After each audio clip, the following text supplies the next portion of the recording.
Friends, welcome back to my channel basic linguistics.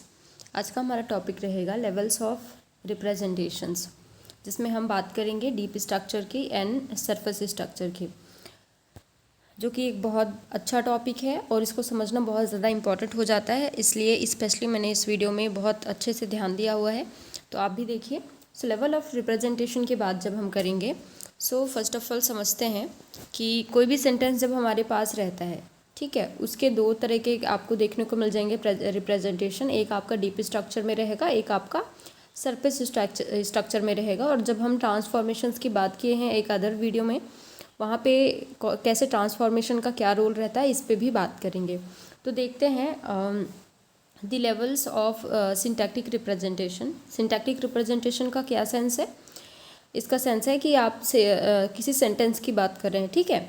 So deep structure and surface structure was introduce to the theory in Chomsky's were aspect of the theory of syntax 1965।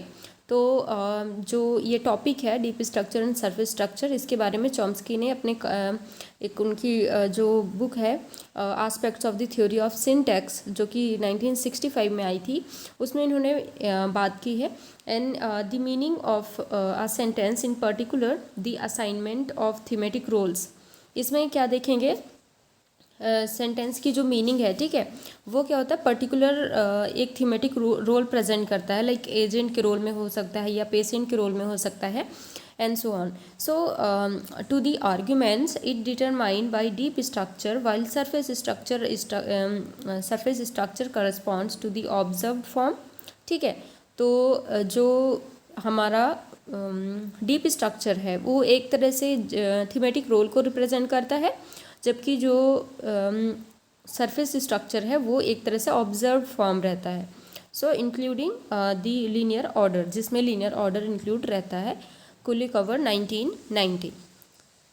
फिर देखेंगे deep structure fade दी semantic component. ध्यान से सुनिएगा, छोटी छोटी चीज़ें exam में भी पूछती है तो आपको ईजी हो जाएगी। सो जो डीप स्ट्रक्चर होता है उसमें क्या होता है, सीमेंटिक कंपोनेंट होता है। मतलब ये अकाउंट करता है किसके लिए, मीनिंग के लिए। जो आपका डीप स्ट्रक्चर रहेगा वो आपकी मीनिंग को समझाएगा, ठीक है। And the surface structure in term fed the phonological component, account for the sound. और सरफेस स्ट्रक्चर किसके लिए होता है, ये फोनोलॉजिकल कंपोनेंट होता है, साथ ही ये साउंड को अकाउंट करता है। तो दोनों में डिफरेंस समझ में आया। डीप स्ट्रक्चर क्या होता है, सीमेंटिक कंपोनेंट होता है। सीमेंटिक मतलब आपकी मीनिंग होती है, तो मीनिंग को बताता है। सरफेस स्ट्रक्चर आपके फोनोलॉजिकल कंपोनेंट को या आपके साउंड को बताता है। अब बात करते हैं these levels are linked with a bundle of transformations. अब यहाँ पे मैंने बात करी थी कि ट्रांसफॉर्मेशन कैसे रोल करता है, तो वही यहाँ पे बात हो रही है। जो ये दोनों लेवल्स हैं वो कहीं ना कहीं एक दूसरे से लिंक होते हैं, बहुत सारे एक बंडल ऑफ ट्रांसफॉर्मेशन से। ट्रांसफॉर्मेशंस टर्न दी deep structure into surface structure, ठीक है। Phrase structure generates the underlying structure of sentence. तो आपको ये भी ध्यान रखना है, जैसे कोई भी हमने दो लेवल लिए, ठीक है। डीप स्ट्रक्चर पहला लेवल हो जाता है, आपका दूसरा लेवल हो जाता है सरफेस स्ट्रक्चर। अब ये दोनों में डिफरेंस कैसे समझ में आएगा, तो जो डीप स्ट्रक्चर होता है, जब हम उसमें कोई ना कोई ट्रांसफॉर्मेशंस अप्लाई करते हैं, उसके बाद जो बनता है स्ट्रक्चर वो आपका कहलाता है सरफेस स्ट्रक्चर, ठीक है। So words are inserted from the lexicon into the slots available in the structure formed by the phrase structure rules, so as to form surface structure. तो अभी हमने बात की थी फ्रेज स्ट्रक्चर रूल्स की, कि कैसे फ्रेज स्ट्रक्चर रूल्स होते हैं जो ट्री डायग्राम के अकॉर्डिंग हम बनाते हैं, है ना। तो इसमें क्या होता है, वर्ड्स क्या होता है, इंसर्ट भी किए जाते हैं, कहीं पे स्लॉट बने रहते हैं, क्योंकि इसमें जब ट्रांसफॉर्मेशंस कहते हैं तो कहीं ना कहीं जो प्लेसेस होते हैं किसी भी वर्ड के, वो एक दूसरे के प्लेस पे चले जाते हैं, या फिर ट्रेस मार्कर छोड़ के दूसरे प्लेस में जाना। तो कुछ इस प्रकार से होता है, क्योंकि हम जब ट्रांसफॉर्मेशन अप्लाई करते हैं तो कोई ना कोई चेंजेस तो होगा ही। तो कुछ इस प्रकार से देख सकते हैं इसको। एंड नेक्स्ट हम देख लेंगे in the government and binding model, ठीक है। Government and binding model, the term D structure and S structure are used instead of the former terms. तो जैसे अभी हमने बात करी, हमने क्या बात करी है कि वो डीप स्ट्रक्चर है और सरफेस स्ट्रक्चर है, राइट। तो जो गवर्नमेंट एंड बाइंडिंग थ्योरी है या मॉडल है, उसमें इन्हीं दो नामों को क्या नाम से दे दिया गया है, शॉर्ट फॉर्म कर दिया गया है, और डी स्ट्रक्चर कहा गया है और एस स्ट्रक्चर कहा गया है. So minimalist program again replaced the S structure with the phonetic form and eliminated the notion of D structure instead of concept of logical form. So यहाँ पे देखिए दोनों याद रखना है, बहुत ध्यान से याद रखिएगा. पहला हमने क्या बात करी है कि गवर्नमेंट एंड बाइंडिंग मॉडल, इसमें जो डीप स्ट्रक्चर है और सरफेस स्ट्रक्चर, उसको डी स्ट्रक्चर और एस स्ट्रक्चर से डिनोट किया गया है.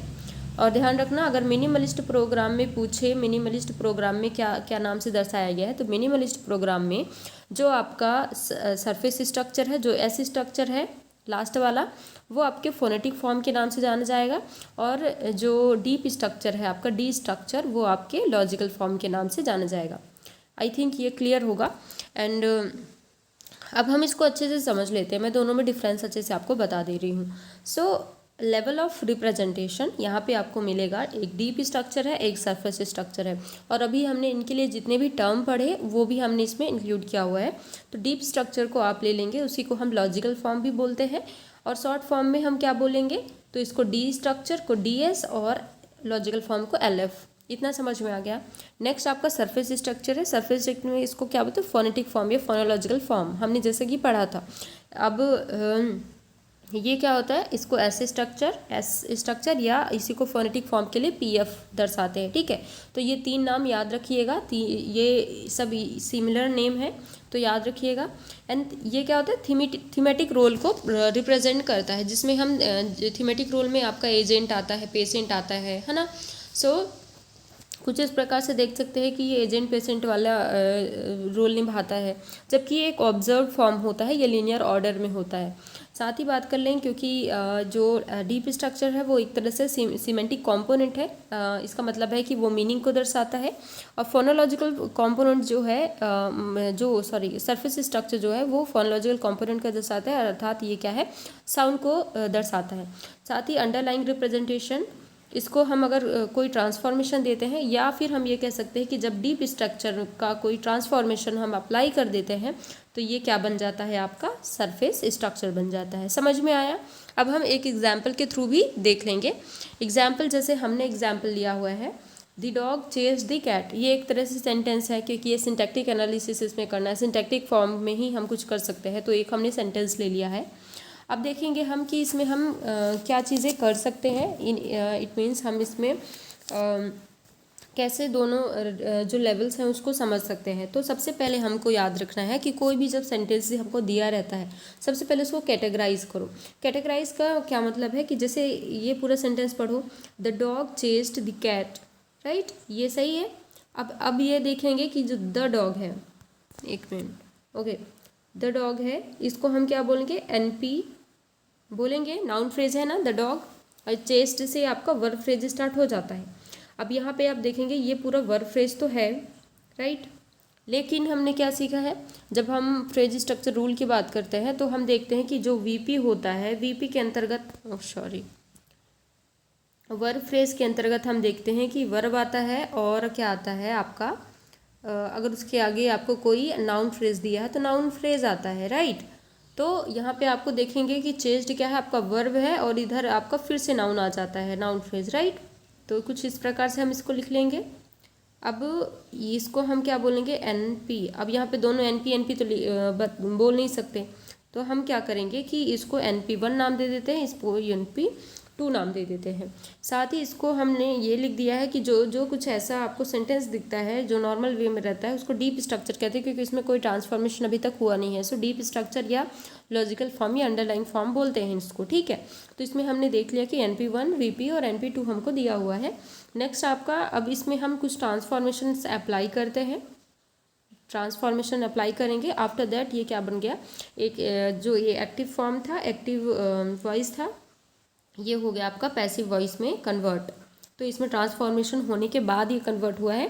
और कैसे हो जाएगा, जो NP2 है, NP2 आपका ये NP2 जो है वो आपका पहले वाले प्लेस में आ जाएगा, है ना, NP1 के प्लेस में आ जाएगा. और यहाँ पे वॉज, क्योंकि ये देख सकते हैं पास्ट टेंस है, चेस्ड बाय तो लगेगा ही फिर ये NP1 आपके NP2 के प्लेस में आ गया। तो अभी हमने यहाँ पे पूरी ट्रांसफॉर्मेशंस को एक्सप्लेन नहीं किया हुआ कि कैसे होता है ये, बस हमने ये बताया हुआ है कि जो लॉजिकल फॉर्म है उसको हम कैसे फोनेटिक फॉर्म में कन्वर्ट कर सकते हैं। सो एक नॉर्मल सा आपको ये सेंटेंस दिया हुआ है, उसको आपने पैसिव वॉइस में कन्वर्ट किया तो कुछ ट्रांसफॉर्मेशंस हुए, क्या क्या बदलाव हुआ, वो सारी चीज़ें अप्लाई होने के बाद आपका सेंटेंस क्या बन जाता है, वो आपका कहलाता है सरफेस स्ट्रक्चर या आपका फोनेटिक फॉर्म।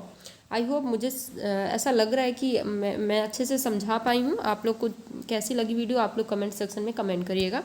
तो कुछ इस प्रकार से हम समझ सकते हैं लेवल ऑफ रिप्रेजेंटेशन की, जिसमें दोनों लेवल बहुत ज़्यादा इंपॉर्टेंट है। कई बार कन्फ्यूज़न होता है, तो आप बिल्कुल कन्फ्यूज़ मत होइएगा, इस वीडियो को देखिए और समझिए कि क्या चीज़ें हैं इसमें। एंड अगर आपको कोई भी डाउट लगता है तो आप मुझे कमेंट सेक्शन में पूछ सकते हैं। और इस वीडियो का जो PDF है वो आपको डिस्क्रिप्शन बॉक्स में मैं आपको लिंक दे दूँगी, वहाँ से जाके आप डाउनलोड कर सकते हैं, ठीक है, टेलीग्राम का link. So thank you so much guys for watching, thank you.